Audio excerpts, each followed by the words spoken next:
दोस्तों, हम आपको एक ऐसी कहानी सुनाने जा रही हूँ। आप इस कहानी को सुनकर दंग हो जाएंगे।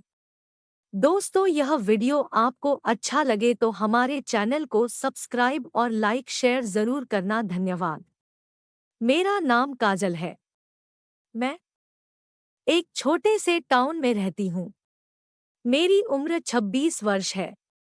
मेरी शादी को 2 वर्ष हो गए हैं। मेरे पति बाहर नौकरी करते हैं। एक दिन की बात है, मैं खाना बना रही थी तो मेरे ससुर जी ने कहा, बहू बेटा मेरे कमर में दर्द हो रहा है। तो मैंने कहा, ठीक है पापा जी, मैं अभी आ रही हूँ। फिर क्या था, मैं अपने ससुर जी के पास गई। मैंने अपने ससुर जी से कहा, पिताजी आपके दर्द कहाँ पर हो रहा है। ससुर जी ने कहा, बहू बेटा मेरे कमर में दर्द हो रहा है। फिर मैं अपने ससुर जी की कमर को दबाने लगी। ससुर जी बोले, बहू जी ऐसा करो, मेरी कमर में तेल लगाकर मालिश कर दो। फिर मैं कमरे के अंदर गई और तेल लेकर आई। जैसे ही मैंने अपने ससुर जी के कमर में तेल की मालिश करना शुरू किया, फिर मेरे ससुर जी ने कहा, बहू जी थोड़ा नीचे तक तेल लगाओ। जैसे ही मेरे ससुर जी ने ये बात बोली, मैं बहुत घबरा गई। मुझे नहीं पता था मेरे ससुर जी इतने गंदे हैं। फिर क्या था, मेरे ससुर जी ने मेरा हाथ पकड़ कर मेरा हाथ गलत जगह पर डाल दिया। मैंने अपने ससुर जी से कहा, पापा ये सब ठीक नहीं है। फिर जैसे तैसे मैं वहां से चली गई।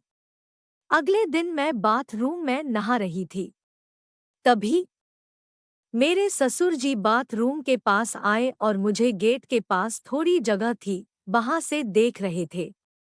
मैंने इस बात को किसी को बताना उचित नहीं समझा। एक रात मैं अपने कमरे में सो रही थी। तभी मेरे ससुर जी ने मेरे कमरे का गेट खोला और अंदर मेरे पास बैठ गए। फिर मैंने अपने ससुर जी से कहा, पापा जी इतनी रात में मेरे पास क्यों आए हो। तभी मेरे ससुर जी बोले, बहू बेटा मेरा दिल बहुत घबरा रहा है। फिर क्या था, मुझे कुछ समझ नहीं आ रहा था। मैं इस बूढ़े से मैं कैसे बचूं। मैंने सोचा, क्यों न अपनी सास को सब कुछ बोल दूं। फिर क्या था, मेरे मन में एक बचने का उपाय आया, क्यों न मैं जोर जोर से कराहने लगूं। मैंने ऐसा ही किया, मैं जोर जोर से कराहने लगी। फिर क्या था, मेरे ससुर जी वहां से चले गए। तभी मेरी सास मेरे पास आई और बोली, क्या हुआ बहू जी। मैंने अपनी सास जी से कहा, मामी रीजी मुझे बहुत पेट में दर्द हो रहा है, आप मेरे पास लेट जाओ। तभी मेरी सास मेरे पास लेट गई और मैंने अपनी इज्जत को उस रात बचा लिया। फिर 4 दिन बाद मेरे पति जी आए। मैंने अपनी पति जी से ये सब अपने ससुर जी के बारे में सब कुछ बता दिया। जैसे ये सब बताया, मेरे पति जी बोले, काजल आप झूठ बोल रही हो। फिर मेरे पति जी बोले, अगर ये सब सच है तो मैं अपने पापा जी से झूठ बोलूँगा कि पापा जी मैं अब नौकरी पर जा रहा हूँ। जैसे देखा, मेरे पति जी चले गई है।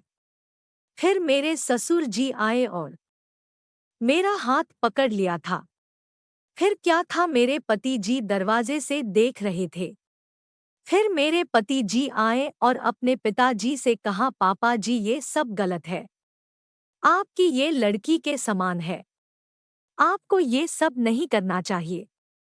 तभी मेरे ससुर जी बोले, बेटा मुझे माफ कर दो, मैं हवस में अंधा हो गया था, अब मैं ऐसा गलत काम नहीं करूँगा। दोस्तों, हवस में आदमी अंधा हो जाता है। नोट, इस कहानी के सभी पात्र एवं घटनाएं काल्पनिक है। इसका किसी धर्म, जाति या समुदाय और किसी की जिंदगी से कोई संबंध नहीं है। इस कहानी का उद्देश्य किसी नाम, स्थान या वस्तु को ठेस पहुंचाना नहीं है।